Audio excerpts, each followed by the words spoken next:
What's up, you guys? It's Matt here. So let's talk about CEXs for a little bit. I think we need to have like kind of a rant session.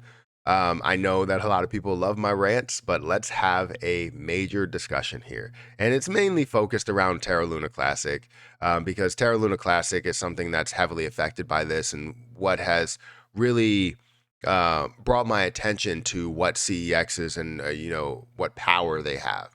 So before we get into this, make sure you guys hit the like button, hit the subscribe button, hit the notification bell for more videos like this one. Also, make sure you check out some of the links down below. It does help out the channel quite a bit. And if you guys want to follow me on Twitter, follow me on Patreon, those links are down there. And don't forget about my Rumble, which I really want to grow to something bigger and, create live streams over there as well. And just build on another platform as well, not just YouTube and not just Twitch and not just TikTok or whatever. I want to build on a lot of different platforms and make sure that we stay relevant on this on the internet, right, on the line. But anyways, let's talk about CEXs. Let's talk about how much power they do have. So we we've seen in Terra Luna Classic that the one thing that we want is for the CEXs to implement a burn tax. And I've even posted on Twitter about all this stuff. So literally posting videos after videos, talking about how we need all CEXs to adopt the 0.2% burn tax, how we are pressuring them into, trying to implement this burn tax or implement something for the community that the coin wants to do or the chain wants to do. So why would we not be able to do it off chain? You know what I mean? So all the power there goes to the CEX, but should it, right? We understand that in the past, we thought of getting on an exchange for a lot of smaller tokens is a privilege. Is something that will get a ton of volume into the position, and we're looking for growth within it and just more people to buy the position. Whether you're talking about Krill Coin or Farm Coin or Loop Ring getting onto a platform or whatever, we hope that they would get onto a platform because it benefits us in such a big way, it benefits all of us in such a big way. But when Terra Luna Classic comes out and says, hey, the whole community is thinking about doing a 1.2% burn tax. And we are focused on CEXs because if we go to Terra Luna Classic here, you're going to see CEX volume is 78 million out of that 78 million that's here. And $682,000 is on decentralized exchanges, meaning that $682,000 would have that tax on chain.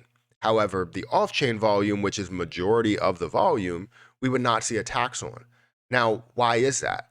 Because CEXs hold all the power. If a coin implements something, let's say a coin implements a mint process. A mint process, you're adding on coins from coins that you already had, you may have had available, or that you're creating new coins. And when you create those new coins, those coins are now available to sell. It doesn't matter what's happening with the CEXs. The only thing the CEXs have to do in order to hold more of the overall pool is to buy more of that overall pool. So they have to go out and make that purchase to hold more.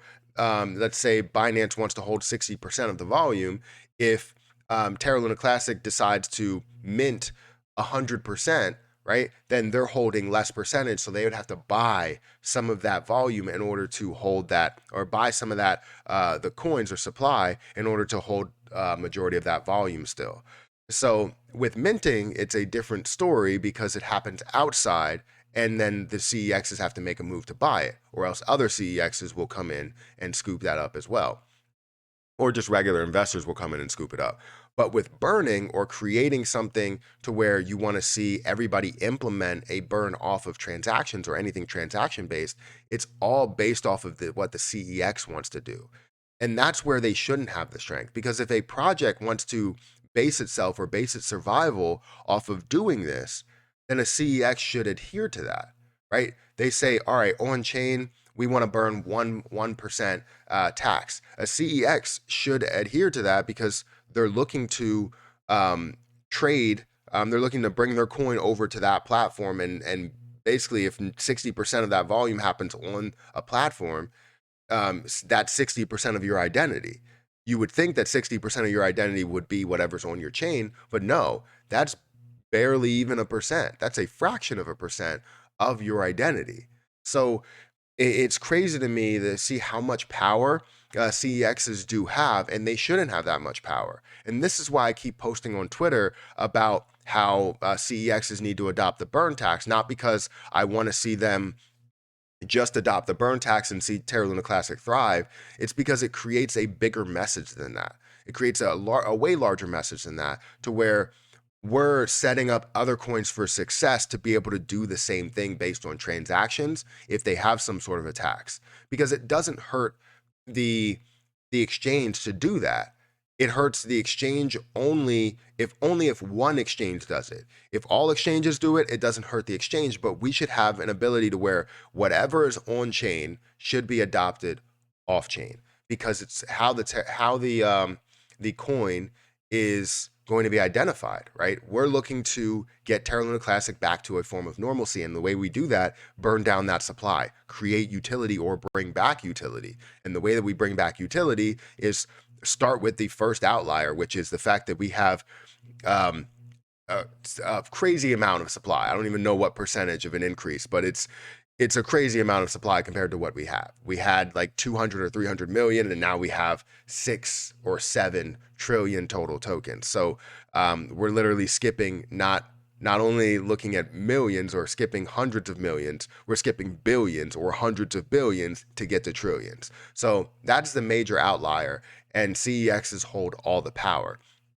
So I don't know how we go about getting them to start to implement these things, because even with things like Lunatics token or anything that provides some sort of a tax, I feel like taxes are good for increasing the value of something.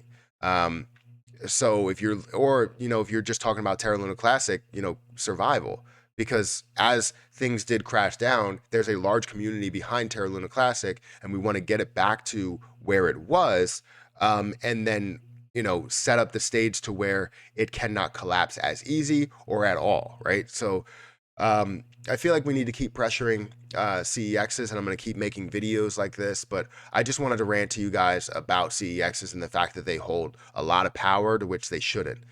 Back in the day, and when I say back in the day, it was probably like a year ago, it's nothing but a privilege for all coins to jump on an exchange. But I think we're starting to develop um, a ton of things that we would need to see them, adhere to what the coin is doing or what the chain is doing, versus, just putting something on there and saying you should be grateful. No, right now you should be grateful.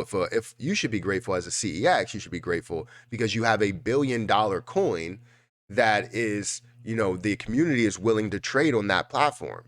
So you should be grateful that you have $1 billion or an extra $1 billion flowing through your platform with this coin or with this project. So anyways, you let me know what you think about this. It's always interesting to hear your voices, or not necessarily hear your voices, but read what you have to say. Hit the like button, hit the subscribe button, hit the notification bell for more videos like this one. I'm going to get out of here, and I'll catch you guys in the next video. That was the softest clap in the world. I didn't even make a noise. All right, catch you guys in the next one.